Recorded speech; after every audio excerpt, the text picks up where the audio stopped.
Bismillahirrahmanirrahim. Assalamualaikum warahmatullahi wabarakatuh. Salam sejahtera untuk kita semua.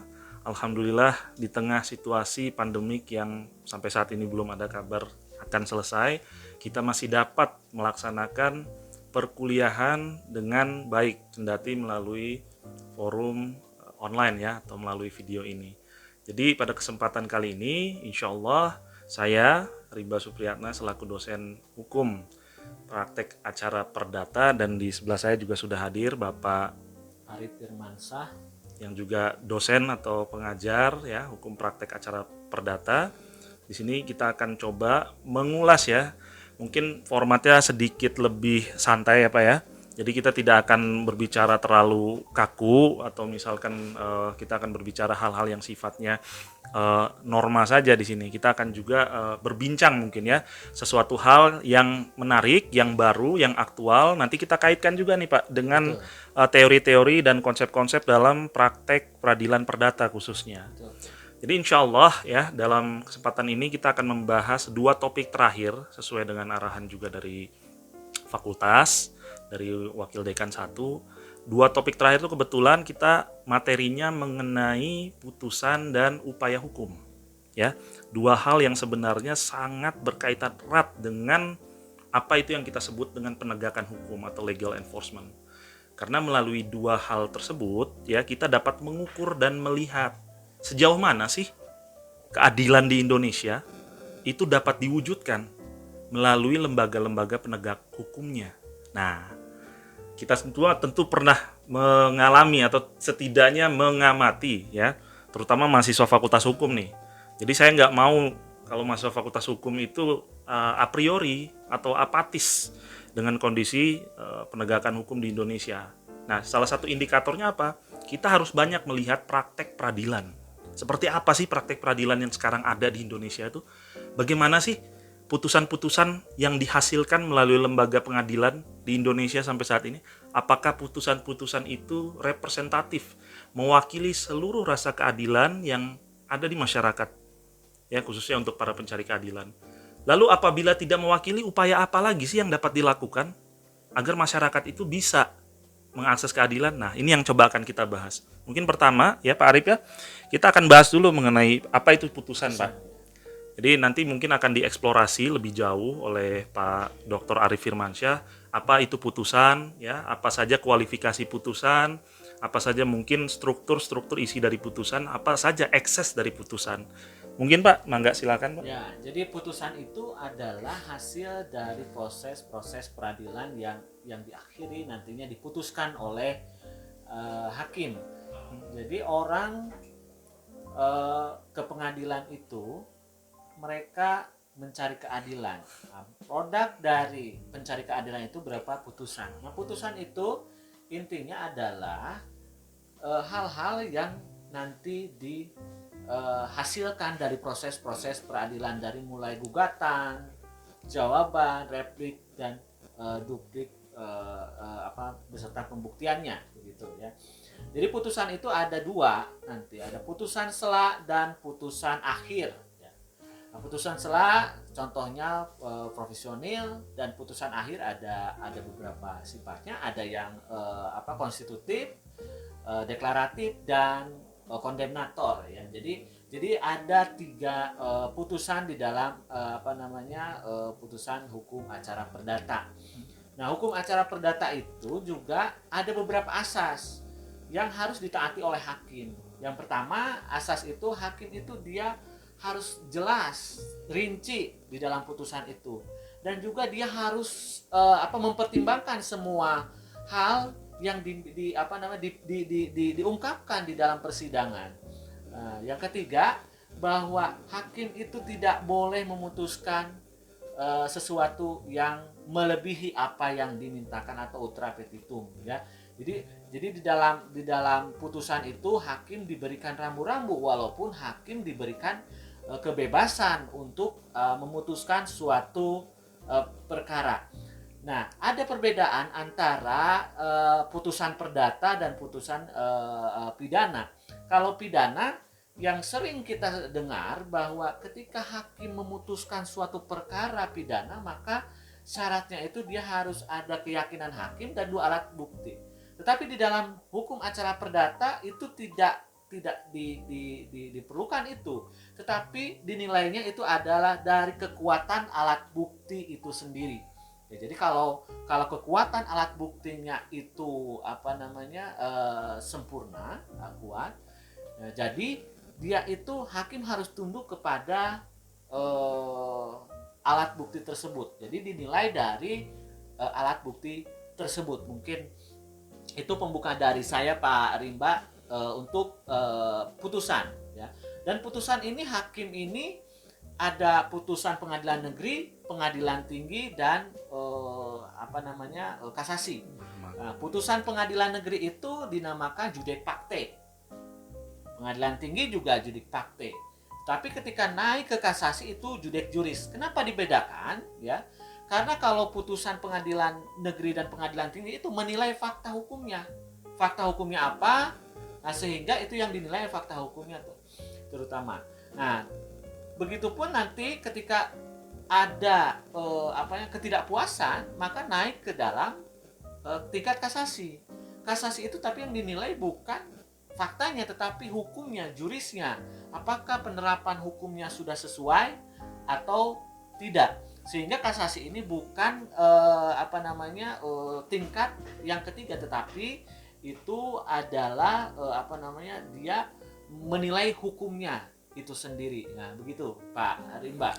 Baik, Pak Arif, ini menarik ya elaborasi dari Pak Dr. Arif Firmansyah tadi mengenai sedikit ya putusan sama sedikit mengenai upaya hukum. Jadi yang perlu mahasiswa pahami dalam hal ini adalah bagaimana sih kalau dalam prakteknya itu kita melihat atau kita mengkritisi putusan. Apakah putusan itu hanya menjadi domain bagi orang-orang yang beracara saja, ataukah masyarakat umum seperti mahasiswa nih ya, kita juga bisa dong mengkritisi putusan. Itu ada nggak sih Pak forumnya, atau ada nggak sih mekanisme kita mengkritisi putusan? Itu seperti apa sih ekses dari putusan itu Pak?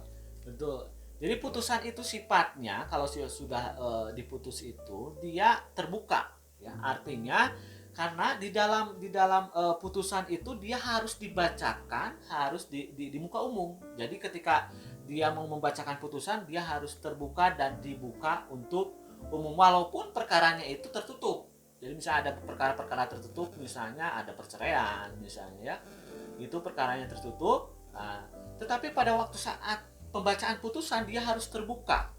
Nah, sehingga putusan itu boleh untuk diminta, didengar oleh siapapun. Nah, bagaimana kita melihat itu? Kenapa putusan itu diucapkan secara terbuka? Karena sebagai kontrol masyarakat juga, ya, bagaimana masyarakat yang hadir di persidangan itu mengetahui putusan suatu putusan pengadilan dalam hukum acara perdata. Nanti masyarakat bisa menilai apakah misalnya, ya, apa yang diputuskan hakim itu sudah sesuai atau tidak. Tetapi itu hanya untuk pengetahuan saja, ya, tetapi tidak bisa menekan hakim. Jadi hakim diberikan kebebasan. Nah, bagaimana untuk upaya untuk koreksi dari putusan yang tidak adil itu ada upaya lain secara formal gitu, tidak bisa di luar upaya formal. Baik, berarti menyambung tadi dengan apa yang kita bahas di awal mengenai asas. Jadi tidak ada satu norma, ya, tidak ada satu peraturan yang tidak dilandasi oleh asas, karena asas itu merupakan ruh dari sebuah aturan. Begitu juga dengan lembaga peradilan kita, begitu juga dengan mekanisme kekuasaan kehakiman di negara kita. Tadi salah satu asas yang sudah dijelaskan oleh Pak Arif itu adalah bahwa lembaga pengadilan itu tidak bisa diintervensi, atau yang kita sebut dengan mereka independen.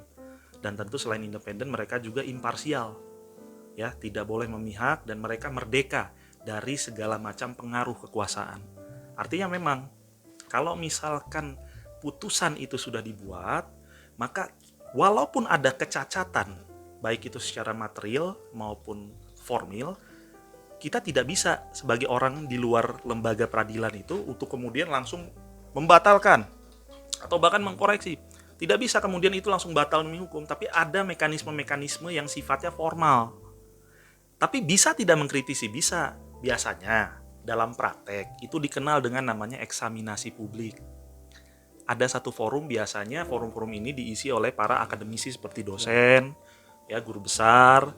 Mereka mengkritisi apabila ada satu putusan yang dinilai tidak sesuai, baik itu konten hukumnya maupun dari tata cara maupun prosedur formilnya. Jadi ada, cuman bisa tidak eksaminasi publik itu membatalkan putusan? Tentu tidak bisa, karena tadi yang saya tekankan, yang tadi Pak Arief juga sudah jelaskan, ada asas independen, ada asas imparsial bagi lembaga peradilan sebagai wujud dari kekuasaan kehakiman. Nah, ini menarik Pak. Mungkin kalau kita bahas ekses dari putusan kan, kalau misalkan ada yang tidak sesuai, artinya ada upaya nih, terutama untuk para pihak ya yang ada di lembaga peradilan itu sendiri, atau para pihak yang merasa dirugikan atas putusan tersebut. Mungkin bisa Pak sedikit dieksplor atau sedikit dielaborasi mengenai upaya hukumnya Pak. Jadi memang kalau putusan itu atau hukum acara itu adalah hukum formal. Ya. Hukum formal berarti dia menyediakan bagaimana hukum material itu ditegakkan. Ya. Jadi isinya itu ada formal. Nah, kalau hukum formal itu berarti berisikan bagaimana ketika misalnya putusan pengadilan itu kurang memenuhi rasa keadilan dari salah satu pihak ya. Jadi yang salah satu pihak dirasa kurang memenuhi rasa keadilan, maka harus ada proses formal-formal tertentu, yaitu ada upaya hukum. Upaya hukum itu ada dua, ada upaya hukum biasa dan ada upaya hukum luar biasa gitu ya. Jadi ada upaya hukum luar biasa dan ada upaya hukum biasa. Kalau upaya hukum biasa itu dilakukan apabila misalnya ya, contohnya kalau kita berperkara di pengadilan negeri, kita tidak puas dengan putusan pengadilan negeri, maka kita banding ke pengadilan tinggi ya. Itu adalah upaya hukum biasa. Jadi sebelum ada putusan atau putusan belum ingkrah. Jadi kalau sebelum ingkrah, maka upaya hukumnya adalah upaya hukum biasa. Tetapi kalau misalnya upaya hukumnya atau putusannya sudah ingkrah, maka yang digunakan itu adalah upaya hukum luar biasa.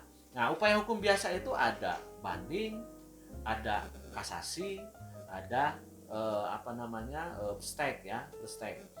Nah, kalau ada upaya hukum luar biasa ya ada ya, dan ada peninjauan kembali ya, ada peninjauan kembali.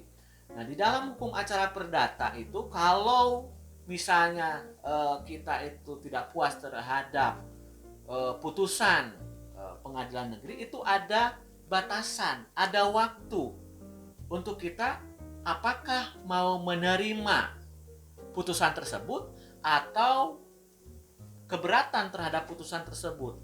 Nah, tentunya mekanisme banding yang diajukan, tetapi ada hal-hal tertentu ya, ada hal-hal tertentu yang memang tidak ada upaya banding. Misalnya kalau perkara-perkara mengenai perlindungan konsumen yang telah diperiksa diperiksa di BPSK ya dulu itu.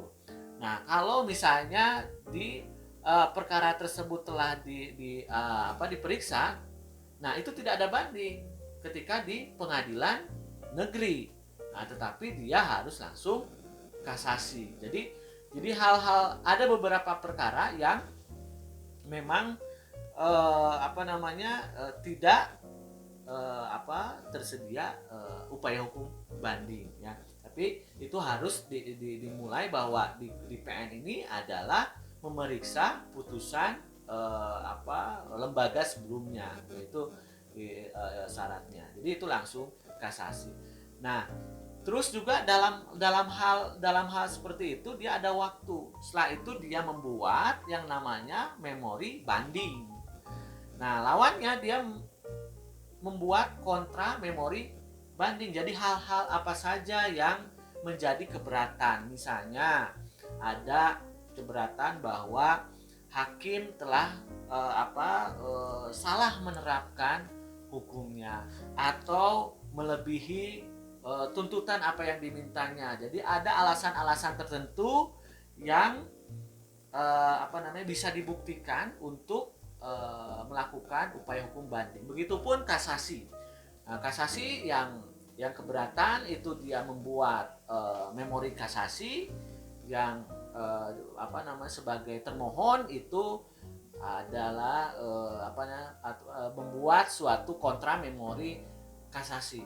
Yaitu di dalam upaya hukum biasa. Tapi kalau upaya hukum luar biasa setelah inkrah, baik itu dia di tingkat pertama dan tidak melakukan suatu upaya hukum ya setelah melebihi waktu 14 hari yang telah ditentukan, maka putusan tersebut inkrah. Bagaimana kalau kemudian ya itu ditemukan ya bukti baru atau novum baru yang bisa merubah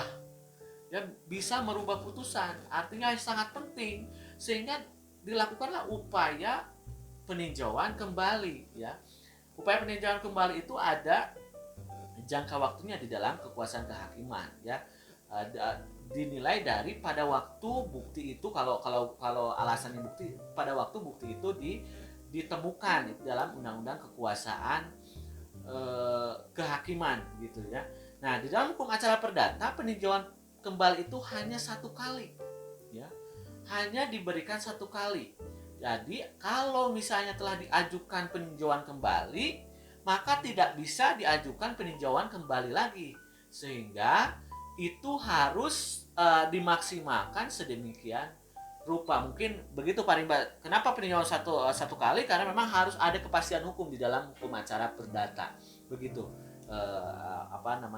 di dalam upaya hukum Pak Rimba. Baik. Ya, jadi tadi kurang lebih elaborasinya ya mengenai upaya hukum. Nah, karena kita ini subjek materinya adalah mengenai sisi praktikalnya nih, sisi prakteknya.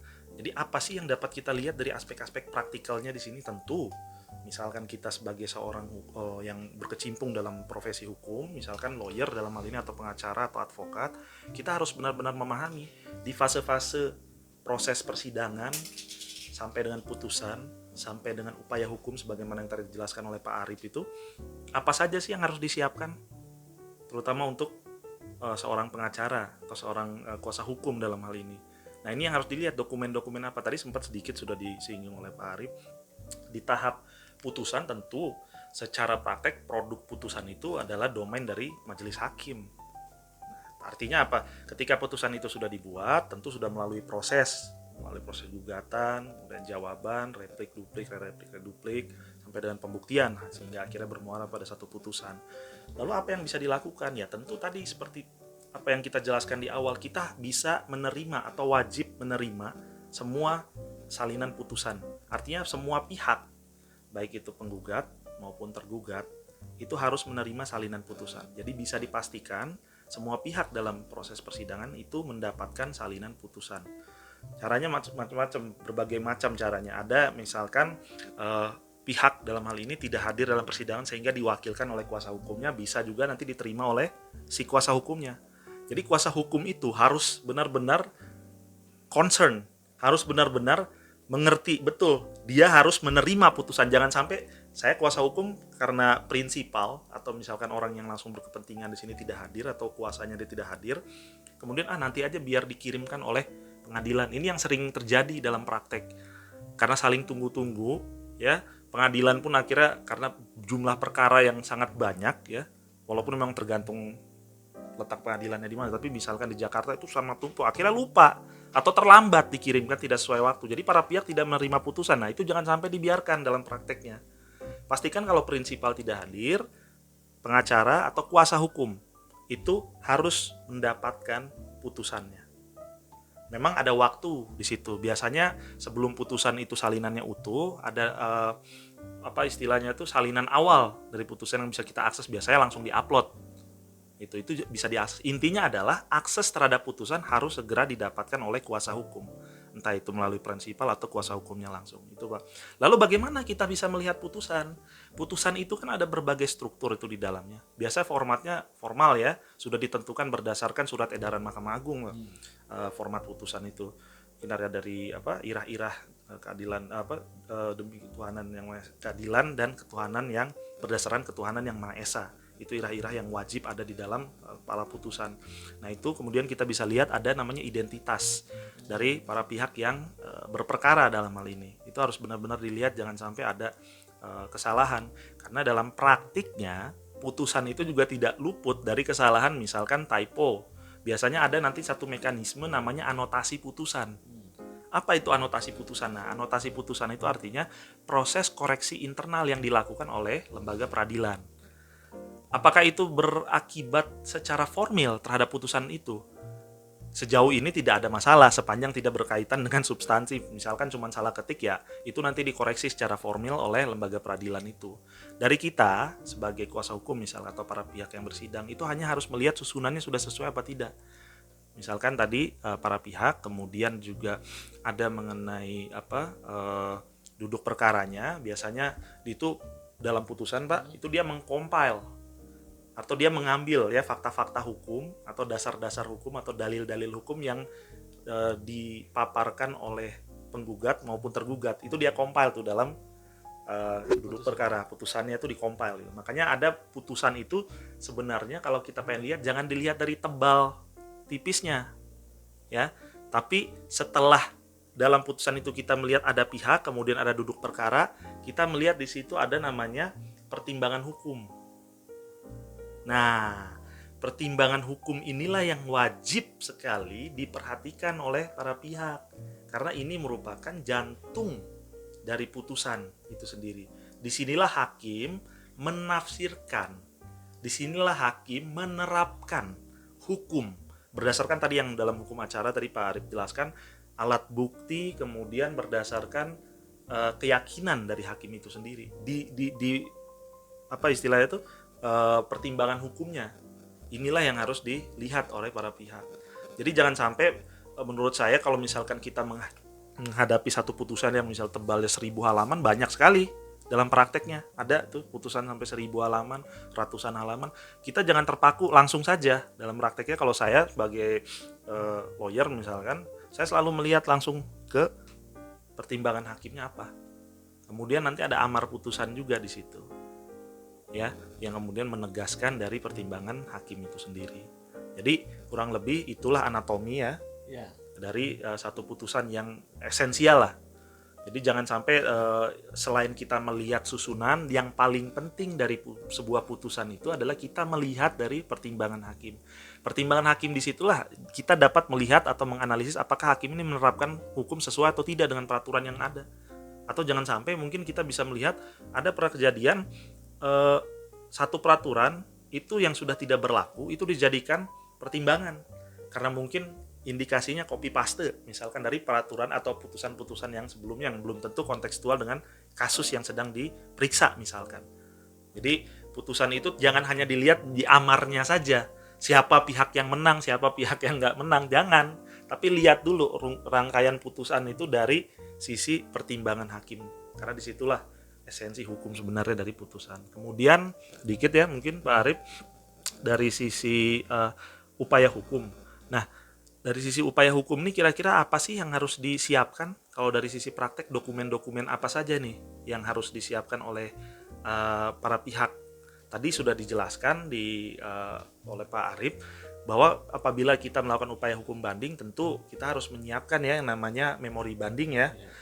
Memori banding ini sebenarnya bukan satu dokumen yang baru kok, bukan satu dokumen yang beda, sebenarnya hampir sama aja dengan kita melakukan gugatan awal.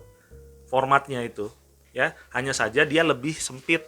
Kita hanya fokus pada hal-hal yang sekiranya menjadi keberatan kita saja, baik dari aspek formilnya maupun dari sisi materialnya. Sebenarnya kita melakukan gugatan ulang, menguji ulang kembali apa yang sudah disidangkan sebelumnya. Begitupun dari pihak yang kemudian dimintakan untuk banding, dia juga nanti menyiapkan jawaban itu kontra, memori banding. Sebenarnya prinsipnya sama saja, hanya penyebutannya berbeda. Ya begini seperti Pak, itu. di dalam asas peradilan itu dia hakim itu harus mendengarkan kedua belah pihak. Jadi kalau di dalam persidangan di tingkat pertama mungkin ada gugatan, ada jawaban, ada replik, ada duplik. Nah nanti itu yang dimasukkan dalam putusan itu dia diberikan kesempatan yang sama. Begitupun di dalam apa namanya di tingkat banding dan kasasi gitu, ada memori banding dan kontra memori banding gitu. Nah, yang menarik di sini putusan itu dia ada beberapa hal yang menjadi hasil putusannya.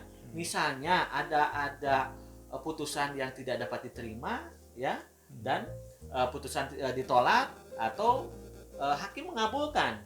Nah, itu beda-beda gitu. Kalau hakim menolak itu hukumnya bagaimana, kalau tidak dapat diterima itu bagaimana, dan kalau dikabulkan itu bagaimana. Nah, kalau hakim mengabulkan berarti hakim berpendapat bahwa apa yang didalilkan oleh gugatan penggugat itu dia dapat membuktikannya gitu, dapat membuktikannya si A jual beli, dalam jual beli tersebut ada apa namanya suatu permasalahan, entah itu uang prestasi segala macam, digugatlah, dan dia bisa membuktikan yang menggugat itu bahwa si A itu apa namanya telah uang prestasinya itu hakim mengabulkan, bahwa hakim berpendapat bahwa itu adalah dia bisa membuktikan. Ada juga misalnya tidak dapat diterima.